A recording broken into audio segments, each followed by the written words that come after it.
Hi అందరికీ నమస్తే. ఈరోజు ఒక మంచి రెసిపీతో మీ ముందుకు వచ్చేసాను. అదేంటి అనుకుంటున్నారా? Mushroom curry. అన్నం చపాతీల్లోకి ఎన్నిసార్లు తిన్నా అస్సలు బోర్ కొట్టదు. చికెన్ లాంటి టేస్ట్ రావాలంటే ఇలా ఒక్కసారి ట్రై చేయండి.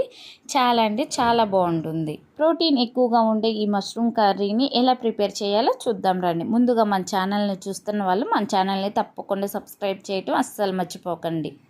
ముందుగా ఒక బౌల్ తీసుకొని ఆ బౌల్లోకి మష్రూమ్ని వేసుకోవాలి. ముందుగా మష్రూమ్ని ఎలా క్లీన్ చేసుకోవాలో చూపిస్తాను. ముందుగా 2-3 సార్లు బాగా వాటర్లో చన్నీళ్ళతో అయినా వేడి నీళ్ళతో అయినా ఉప్పు వేసి ఇలాగ క్లీన్ చేసుకున్న తర్వాత మొత్తం ఇలాగ చెక్ తీసుకొని సన్నగా కట్ చేసుకొని పక్కన పెట్టుకోవాలి. తర్వాత ఆనియన్ సన్నగా ఇలాగ కట్ చేసుకోవాలి. ఇలా ఆనియన్ మొత్తం కట్ చేసుకొని పక్కన పెట్టుకుందాం.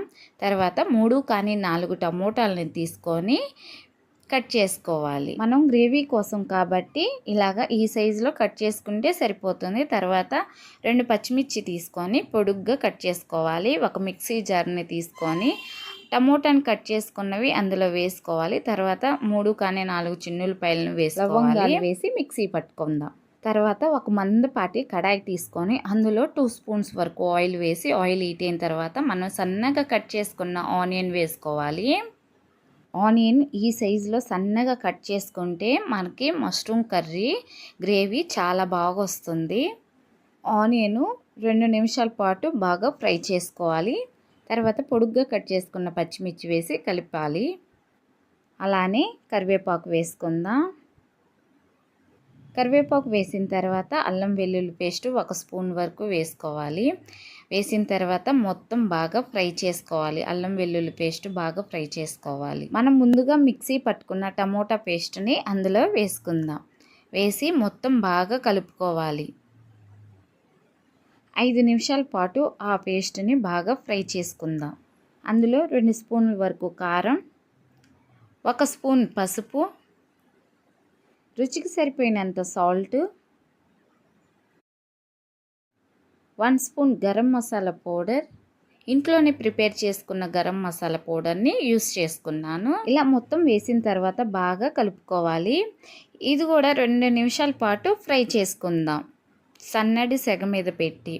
తర్వాత ఫ్రై అయిన తర్వాత మనం మష్రూమ్ని వేసుకుందాం. ఇలా మష్రూమ్ వేసిన తర్వాత ఆ గ్రేవీ మొత్తం ఆ మష్రూమ్కి పట్టేలాగా మొత్తం బాగా కలుపుకోవాలి. తర్వాత మూత పెట్టేసుకుందాం. 5 నిమిషాల తర్వాత ఆ మూత తీసి చూసుకొని కలుపుకోవాలి. సన్నటి సెగ మీదే ఉంచాలి, అడుగు అంటకుండా ఉంటుంది. ఒక మందపాటి కడాయి తీసుకోండి. ఇందులోకి ఒక అర గ్లాస్ వరకు వాటర్ వేసుకోవాలి. వాటర్ వేసిన తర్వాత ఒక గరిటెతో మధ్యలోనే తిప్పి మళ్ళీ మూత పెట్టేసుకుందాం. ఒక 5 నిమిషాల వరకు. 5 నిమిషాల తర్వాత మూత తీసి చూసుకోండి ఎలా ఉడికిందో. కొంచెం వాటర్ ఉంటే మళ్ళీ ఒక 2 నిమిషాల పాటు ఉడికిద్దాం. లాస్ట్లో ఉడికిన తర్వాత సన్నగా కట్ చేసుకున్న కొత్తిమీరని వేసుకొని 2 నిమిషాల పాటు అట్లాగా స్టవ్ మీద ఉంచింది. చాలా అంటే చాలా బాగుంటుంది. ఎన్నో ప్రోటీన్స్ ఉండే ఈ మష్రూమ్ కర్రీని ఎలా తయారు చేశానో చూశారు కదా. ఇది చపాతీల్లోకి చాలా అంటే చాలా బాగుంటుంది. ముందుగా మన ఛానల్ని చూస్తున్న వాళ్ళు తప్పకుండా మన ఛానల్ని సబ్స్క్రైబ్ చేయడం అస్సలు మర్చిపోకండి. Please subscribe and thank you for watching.